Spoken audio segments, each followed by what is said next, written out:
What's up, Raiders? This is Coach Mike Sell, head boys basketball coach here and credit recovery teacher. Dr. Croy is asking me a question about what is something that I almost quit that I didn't. So when I was first starting coaching, I was pretty confident. I was kind of an assistant coach that felt like I had a lot to offer to be a head coach. And in my third year of coaching, I went into an interview and I felt really good about it, and I was told no. And over the next 5 years, I was told no 7 different times for jobs that I really, really wanted. And it started to get me questioning if I was capable of what I was interviewing for, being passed up several times. And I had to decide in that moment, like, am I going to quit and pursue something else? Or is this just, in my view, not what God wanted for me, and maybe it was a different direction? And so it was a challenging time. I leaned a lot on my family and what I believed in, but what ultimately got me through it and eventually to the position now where I've been doing it for 8 years was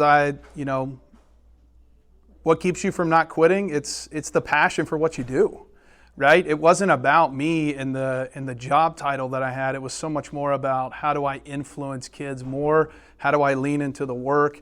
And then at some point, if it's for me, it's going to happen. And so you have a choice all the time on if you're going to quit something or you're not going to quit something. For me, it was never really an option to quit, even though it felt like I kind of wanted to.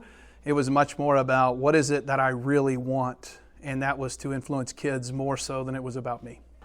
Hi, my name is Peyton Holloway, and I'm a junior this year.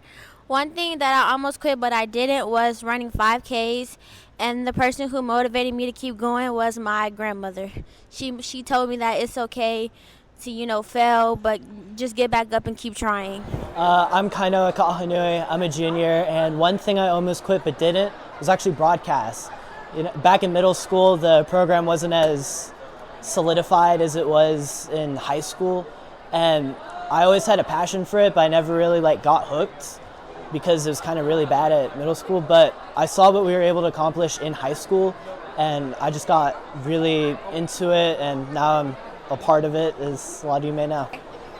My name is Brighton. I'm a 11th grader or junior, and something that I almost quit but didn't was school because my parents didn't let me, and also because I want to go to college. So, yeah. Yes, I'm Sarai Castellanos, the AP and Consular Secretary at the House of Integrity. And something that I almost quit, but I didn't, was high school. When I moved to the U.S., I was 15 years old, no language, English, only Spanish. And I didn't quit. I kept working every day, and I graduated top 10%. My name is Gabby Lee, and I'm a junior. And one thing that I wanted to quit but didn't, at the beginning of last year, I did want to quit cosmetology, but with help from the people in my class and with my parents, I realized, 1, how blessed I am to be a part of this program, and 2, the ways that I can help other people through cosmetology. Hi, my name's Emmeline Gold. I'm a junior, and something I almost quit but didn't.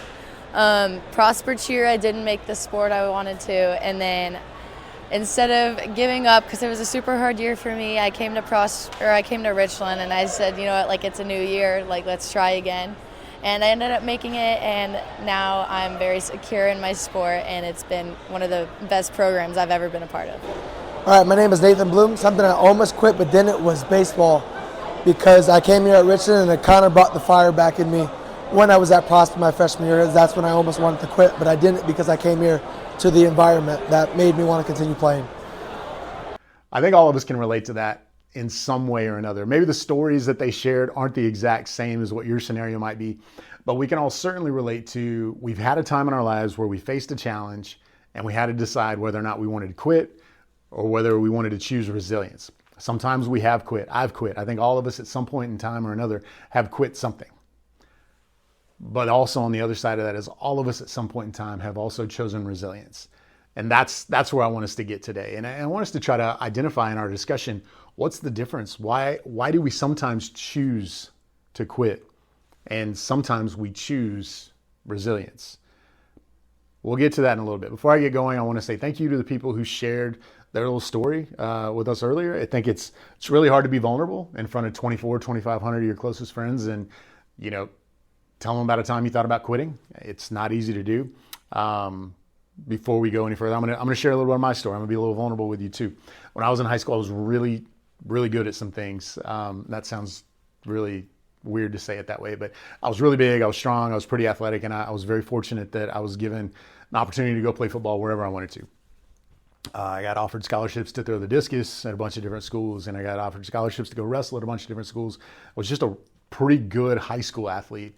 And when you go through that process, if you're getting recruited like that, if you don't know, people say a lot of really nice things about you. Coaches are in your house and they're visiting and they're telling you how great you are and how great you're going to, fit in Norman or in Austin or, whatever town that their school is in. And you start to believe those things. Well, I didn't choose my university based on the football program. I chose based on the degree that I wanted. I wanted to be a business major. I wanted to go to SMU because the business school was top 10 in the country. I clearly did not do that because here I am. But I did go to SMU, and SMU was not a big-time football program. It's pretty good now, but when I was a senior in high school, they were 6-5, I think. But in my mind, I had gotten offered to go to all of these other places. Surely I can go to this mediocre football program and be a 4-year starter and do all the things. And I very quickly found out that playing football in high school as a 17-year-old is very different than showing up in college as an 18-year-old and playing against 23-year-old grown men. And I very quickly found out that not only was I not the best person on the team, I was not very good at all. And I ended up having a red shirt that year, which if you don't know what that means I didn't play. I just practiced and worked out and went to school. And I had no idea how to deal with that. I was so confident that I was going to come in and be a 4-year starter and take somebody's job right when I got there and all those things. I didn't know how to deal with not being the best. And I didn't know how to deal with not being good enough to get on the field. I really struggled with it. And I just started thinking all these thoughts of like, maybe this just isn't for me. Maybe I was just a good high school football player and this isn't what I'm supposed to be doing. I really thought about quitting and going back home to Oklahoma and just going to school. And fortunately for me, I had some teammates that poured into me, and I had some adults around me that challenged me and kind of told me the reality of it is like, look, most 18-year-old defensive linemen, offensive linemen, when they get to college, they're just not ready to play at this level. Just push through it. Everybody goes through it. You're going to be fine. Stick with it. So I kind of challenged myself. I was like, look, I'll give myself one more year. And if we're still doing this a year from now, I'm going to go do something else. And thank goodness I listened to my friends and I stuck it out.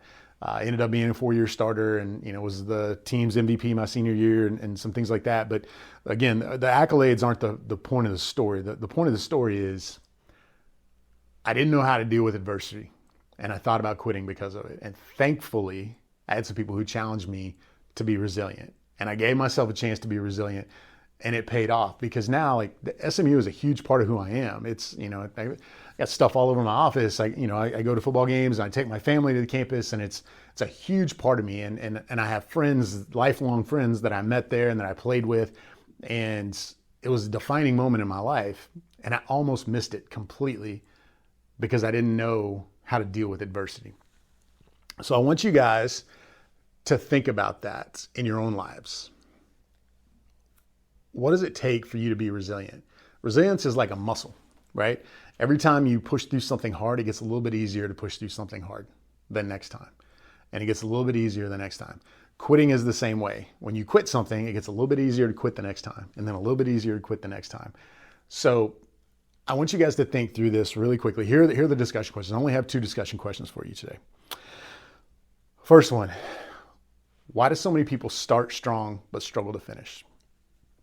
When we talked about this last fall, we talked about, hey, in January, Planet Fitness, Lifetime Fitness, Gold's Gym, all those places, they're going to be packed in January. Everybody's going to go new year, new you, and they're going to go work out, and they're going to, hey, we're going to do all the things. And you show up in March, nobody's going to be there. Everybody wants to start strong, but it's hard to finish. So the question is, why do you think so many people start strong but struggle to finish? The second question I want you guys to talk about is, what's something in your life that required determination to begin and resilience to finish. So very similar to the question that I asked everybody else, or similar to the story that I just told, right? What is something that you had to be determined in order to start it? Determination is one of our core values, right? Determination is why you begin. So what is something you had to be determined to start, and you had to be resilient to finish? When that hard moment came, why did you choose to finish? You guys have all probably seen the meme online, right? Where it's like, the path people think it takes to get to success, right? And it's like, here's where you start and here's where you finish. And it's just a straight line. But the reality of it is the path kind of goes up and down and up and down, and then it goes around and around and around. And eventually you try to get up here. That's the reality of what success can look like. What does it take for somebody, as soon as you get to that first crest and you start to face that difficult time, what does it take to push yourself to go to the next step, right? So what's something in your life that you've dealt with this way, right? That required determination to start and resilience to finish. And this last question is not to discuss, this is your own personal question. What's one challenge that you've been tempted to quit recently? In your mind, what would it look like if you kept going for another week? Visualize that. And then I want you to think again, what would it look like if I kept going for another month? That's the beginnings of building resilience. If you can see yourself doing it a week from now, if you can see yourself doing it a month from now, sometimes you got to give yourself those little goals, right? And get to the next place. Now I got to do it again and get to the next place. I gave myself a chance to be resilient for one more year just to see what would happen. And it worked out, right? You got to give yourself little moments to get to. So anyways, that was a lot of talking. That was a lot of my story.